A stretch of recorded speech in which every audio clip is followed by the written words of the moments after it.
There you go. The 8th. Okay, so it's on. Got it. So it's on the 8th. So is that Knew it. when Celsius is presenting their freaking restructuring plan? I have no idea what it is. In all honesty.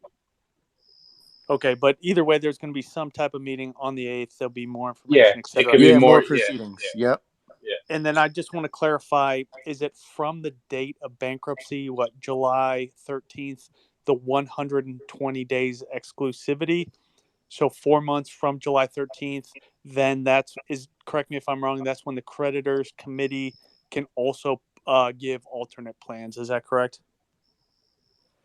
I believe so. Okay, so basically the two dates right now will be August 8th and pretty much November 13th. Sounds like anyone you know else more than us? Yeah, I just want to clarify. Well, I've been following. Yeah, but the there could be extensions. Okay, Celsius so- can file an extension at the end of the 120 days. Right.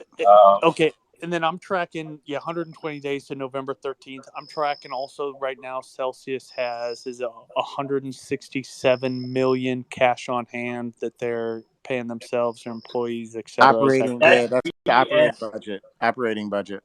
Yeah, that's BS. Did you see Digital Asset News tried to he sent in a letter about that. He wants it shut down.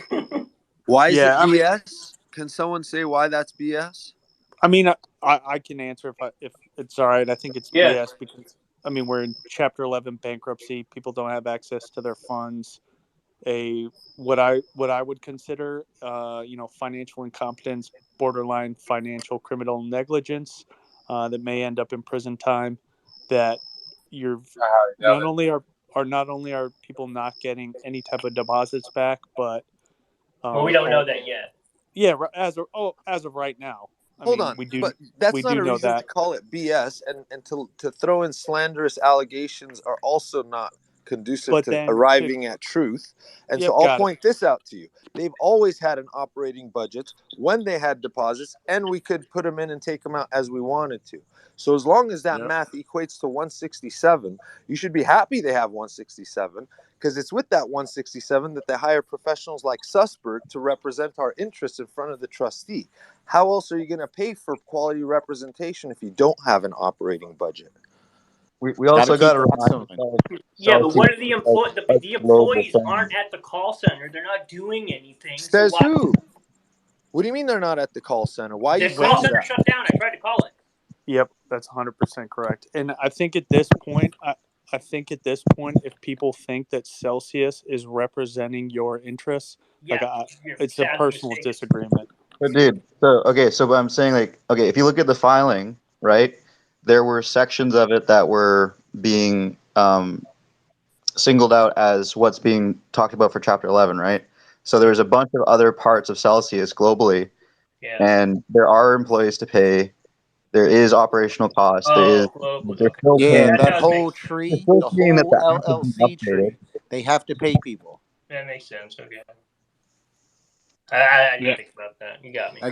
Everybody, because everybody focuses on the short term and they think about they themselves. They have to pay rent on the offices. They have to pay the utilities to keep the it lights on. counts for about a year too. It counts for almost about a year for everything that they have spread across the globe. So it's pretty. I don't think it's that insane. And they have been doing restructuring, so I think it's a matter of degree. What have they restructured? The app a little bit? They've been cutting back. Just wanted to make a comment on those numbers too, right? You guys are when you throw them out like that in absolute, as absolute values, they seem really large, but what matters is the relative size of the numbers, and are they really that big when you compare it to the actual total assets and liabilities? Exactly. It used to be a $20 billion company, right? That's where we were, right? So, you know what I mean? If you're just paying 1% per month, that doesn't sound like too much. It's too much, I think, if it's unnecessary. Meaning they're going through a rough time, obviously, to put it mildly. So, during COVID, when I had my business still and I had to lay off 70 employees, it was hard. It was terrible, but sometimes you have to just tighten things up and wait for better times. Right now, there's not much. I think most of their staff was probably doing, call center, marketing, things like that. And that activity there's really no need for right now. And it doesn't affect but that was on this side though. The fact is we don't know. And I'm telling you, they are restructuring it. Yeah, and doing what needs to be done. You have proof of that? Yes. Show. We want. But I don't have anything. I know. Yeah, I just know they are. I know. Yeah, we want them to have as long a runway as possible until this thing gets resolved. So wasting money on legal fees and those kind of things, we want to try to encourage Celsius to minimize it. To limit, for sure. Yeah, for sure. and yes. and if they have the to do the we hard get a plan. thing, if they have to make hard decisions with staff, they should be doing that at this point. I get the first month, like they really just had to unwind a lot of DeFi and figure out if they can somehow fix this without going to Chapter 11. At this point, I mean, do people on the chat think that it makes sense, like at this point, to hold back any numbers? Like, does it hurt at this point? I mean, assuming. I think we're all of the opinion that we're going to get a lot more clarity on the next court proceedings and moving forward. So that we're all in idle mode until the 8th, and I do think that everybody here, essentially, I'm going to go out on a limb here and say expects that we are going to get more clarity surrounding actual figures, numbers, and operations in the next proceedings. But it's not the Celsius. I hope so. I just think the sooner the better. That's what it comes down to. But is it true that it's not the Celsius board that's in the driving seat right now? It's the UCC and the court, right? So it's up to them. No, it's the trustee. Right now, it's the trustee. Well, the trustees run everything right now. I think the way it works is the company is kind of given a certain amount of leeway to run operations and continue the business. It was definitely clear that they have to get some sort of approval, whatever that means, from the trustee for expenditures. I'm not clear as far as maneuvering with maneuvering in terms of putting things on DeFi or whatever it is. I'm wondering if they're able to maneuver and hopefully get as much safe yield as possible. Every little bit's going to help. There's not going to be one solution here that's going to fix everything. The mining is going to help. The Cell token will help somewhat at some point if somehow we get out of this. Every little act DeFi will help. I think the fact that we do have a lot tied up in staked ETH, it was very scary because it looked like there was a DPEG, but now it's actually a good thing. We're at least earning yield. I think probably about 5% on staked ETH right now. If they were smart, they would have arbitraged that and made money off it. Yeah, so that's not safe. Let me address. Yes, it is. It's what you could. It is safe, but she's not going to go for that. Yeah, that's too much risk. That's too much directional risk. Yeah. Actually, that would actually be affecting his stake ETH. So yeah. Yeah, there's a little. But what we think might be as safe. You could just stake the ETH. I don't know. Yeah, they're not going to be able to rehypothecate or do it. They're definitely being watched. The question is how much leeway they have to do anything, or if everything is just frozen. If everything is just frozen, there's no activity. There's no new loans going out, so there's no need for marketing. I don't think we should go down to no employees. You want the company to have value going forward. So they never had marketing anyway. Need 50, 100 employees. We should run the company. Okay, yeah, that's way out of line. We should run the company. Let me tell you this much. My understanding is that Alex and the board are still in the driver's seat. They just have a regulator also on board, an active referee. And they have to say, hey, man, if you weren't on board, I would take this left turn, that right turn, and then this left turn. And the regulator has to say, let me look at that. Does that make sense? I'm okay with that plan. Drive your plan. Or the regulator says that plan doesn't make sense. Come up with the one that makes more sense. So it's not that the regulator's driving the car. The regulator just has a new role of approval over the actions that the board and Alex is going to take. So I think we should understand that. What you just said is key. I think they have to work with the regulators, because if they kind of hold things back and try to maneuver their way out of this, it's not going to work. The regulators are foaming at the mouth. And to get to the other side of this, it has to be restructured in a healthier way, where regulators really understand what's going on, and they do their job to make sure that retail is protected, and hopefully Celsius can continue. I think it's going to be very hard because of the history with Alex. I'm not saying he should go, but it's always good to have either the community or outsiders put together plans also in case they're really foaming at the mouth and their goal is to. I don't think so. I think they understand that people have their life savings at risk and they're trying to balance this where they're investigating, but they're also like waiting for things to play out. I mean, I'll disagree. Can you explain a little bit which regulators you think are really foaming, like the ones? For sure, the SEC. The SEC isn't really. I don't think they really care about. No, there are regulators, state regulators. There's regulators that are working with them, despite what people think, because they've been working with them for a while. Nothing was new. I don't consider the SEC to be a good actor at this point in terms of what they've done for crypto. Some are. Okay. Depends on the person. They've been horrible. It's time to really figure out these regulations so companies like Celsius can know exactly what the guidelines are. As much as we hate TradFi and we don't want like the same systems, ultimately, I get when the Bitcoin maximalists say he's not your coins, but that's not the way the world works. We want Bitcoin to be integrated into everything, which means loans are going to be backed by Bitcoin and mortgages and all sorts of insurance, things. So there's going to be layers, and if it's just held on your private wallet, that's not exactly adoption. Joe, you down to write a proposal? I think it has to come from the community. I know that's what I mean. I started putting together some thoughts, but it's really hard to organize. I would love to put some ideas in that. Yeah, just make sure your first point is financial engineering. That's got to be the first point. That's what we're going to do. That's the first proposal. I mean, So, Joe, I would be really curious about what do you see would be sensible regulations in the future? I mean, do you see Simon Dixon's proposals as actually helping the regular depositor? To me, it seems like it's really more focused on extracting value and giving it to the shareholders. What do you think sensible regulations will look like for the space? Can I add one thing here before we answer? Because maybe you can answer it in the same answer. You guys should consider, because USDC coin and Euro coin are on the Ethereum blockchain, whatever they decide for Celsius Network is going to come back and face them on their own system. So they're not in a one-way street here. They got to find the right balance that lets their system upgrade, at the same time bring in some reasonable regulations for the space. But they can't just slam Cell Token without hurting themselves and their future plans.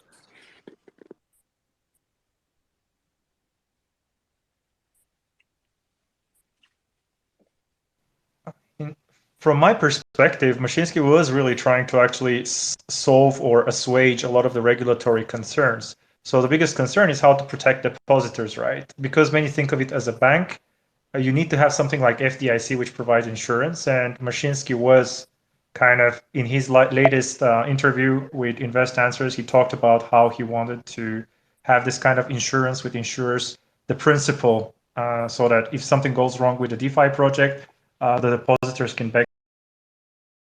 get back their principal. And then the other concern that the SEC would probably have is about disclosures, and that's something also that I think he was working on with zero knowledge proofs and stuff like that. I have an idea for that. I opted in. Hold on, let me just say my idea real quick. We run multiple validators, and each validator goes to a certain cause. So it would be the insurance for if that happens. One of the validators. You get it? I do. Yeah, that's a great thing. That's a living, breathing insurance system. That makes sense. Yeah, I mean, I opted in for the self-funded insurance policy on the app, so I'm down for both of those. Yeah, I mean, I could literally be our own insurance, but that won't fly in court. But I'm not saying actual insurance, but we could have the money, is what I'm saying. The war chest. Exactly. Yeah. And by the way, if anyone's going to take the position that, hey, maybe Alex can't stay, you have to finish that with, okay, who are you going to replace him with? Like, you can't just say half the statement. We all agree on someone. Yeah, but if you're going to say that the guy who's there now needs to go, you also need to propose who specifically is going to take on his responsibilities. Yeah, like come with a solution. Right. So far, the only person that put together a solution, and I don't necessarily agree with it, is Simon Dixon. No, that's not true. Wait, the only person who's put a solution and presented it to people is Simon Dixon. Let me finish. So far, he's the only one, and the spaces that we had last week, the Jason setup with Simon Dixon, I think was the best one. It was very productive. We asked him hard questions. It wasn't about conspiracy theories that he's connected to this person or that person. We know he has ulterior motives. He's an investment banker, right? Yeah. I don't like that he wants to deviate from what Celsius was meant to be. And I don't like a lot of other things. I think it's a little bit disingenuous, when he goes all out and wants to be so conservative that it's only a Bitcoin type of thing. He's invested in a lot of things that are not. Now, I think he knew that the regulations were very loose and he wanted to make money on this boom of projects, and he invested in 100 companies. But at the same time, we have to realize that things are changing. The government, the SEC, took a back seat, waited to see what happens. Everybody was screaming, we don't need the government. This is decentralized. But the reality is the world doesn't work that way. You do need certain common sense guardrails. When you have a lending platform, you need full disclosure. People need to know exactly what they're investing in.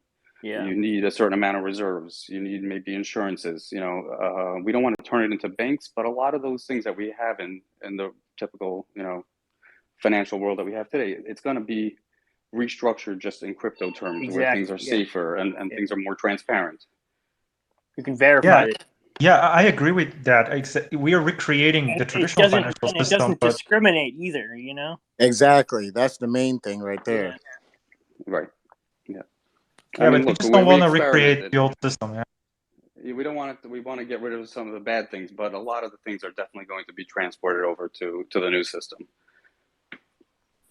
Yeah. It's not going to be the Wild West. Look, we did it. We tried. We experimented, and we just had literally the same type of meltdown that happened with Lehman Brothers in 2000. Well, but a lot of that was still malicious, though, from the recumbents, the incumbents. So that's I'm still not just resigned just from one cycle of us doing the DeFi thing and then having all these multiple black swans that we're all supposed to believe were all circumstantial and happened within the same cycle, like we still got to push forward, although we all know regulations are coming. Exactly. Agreed. Jesse, how are you always so positive, man?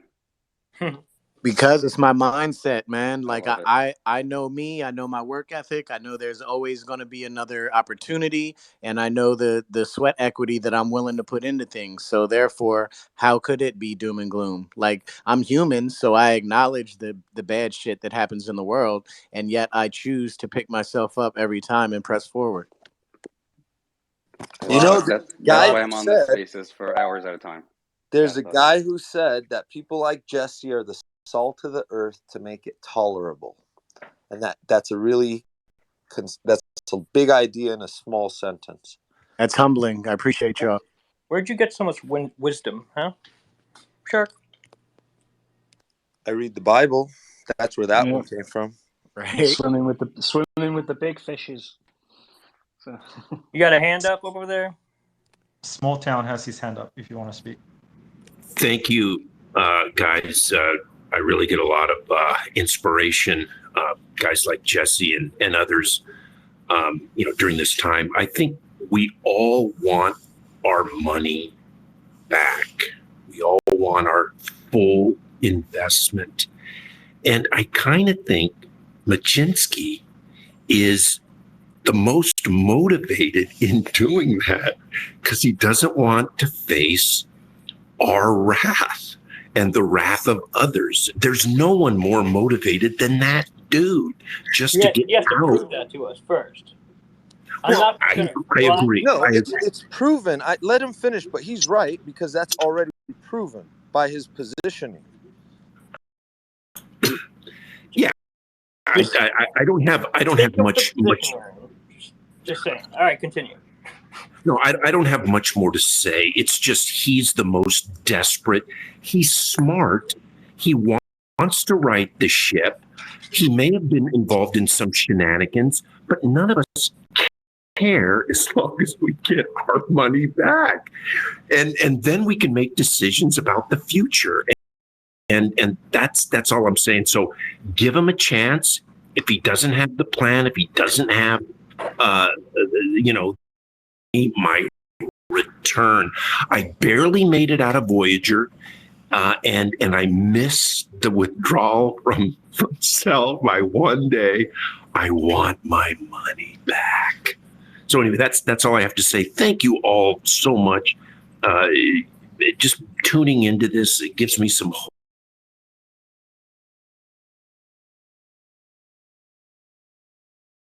It's nice to see other people with similar, feelings. So take care of yourself, big man. And we're fighting for you, bud. Can I say something to R?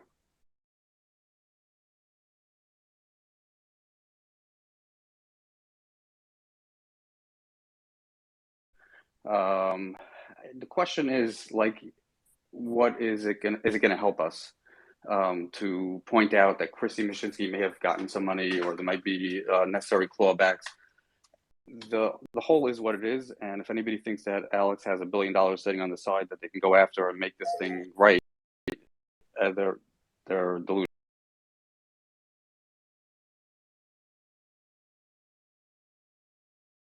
There's no way.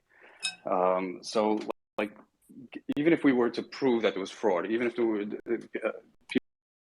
people were able to prove in court that there was money that should have been clawed back, that's not going to solve this problem. That's just going to be like a year or two down the line as part of liquidations and lawsuits. If we focus on that, even though I get why people are so angry,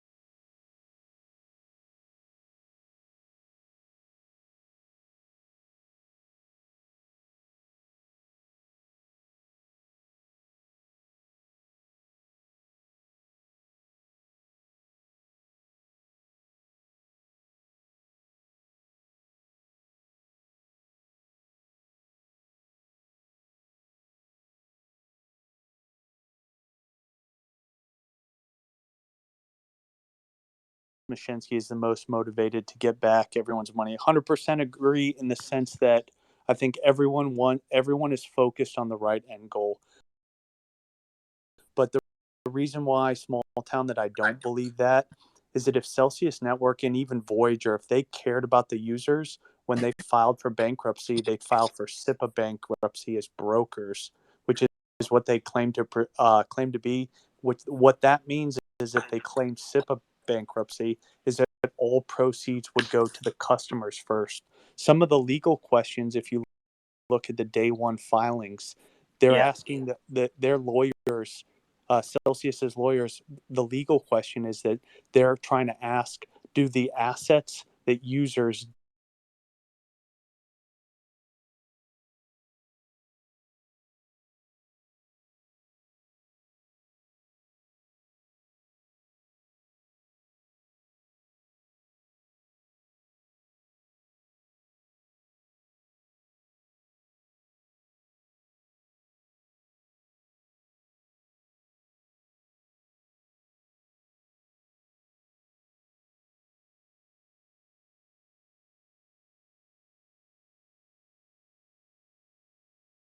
I had a question, maybe someone knows, but is it Celsius Network LLC? Yes. It is an LLC. I believe under bankruptcy, you cannot go after someone's personal businesses outside that business or any of their assets on that. You could only pierce the corporate veil if there's like fraud. That's why those criminal allegations that people throw around so freely, they should be more careful with. And Jason made a great tweet. You could end up on the other side of the judge just for doing that. Because I seen that tweet Simon put out, something about going after Alex's, making him fill the hole. They can't do that legally. If there's fraud, they can. That's the point. Yeah, that's true. The problem with the fraud allegation is that if these people set the bar for fraud so low, nobody will want to be a CEO in the industry going forward. Like, who would want to risk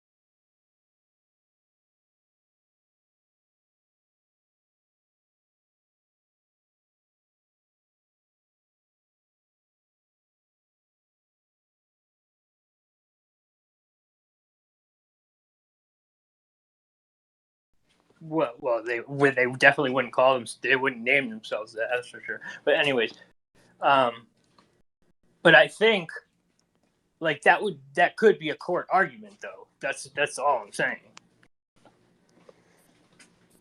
So if they were saying we are custodians and we are holding your bitcoins for you, and then they engaged in fractional reserve where they use those bitcoins for something else, that would be clearly illegal. But that's not what they were doing. Right. Like if their feet were held to the fire like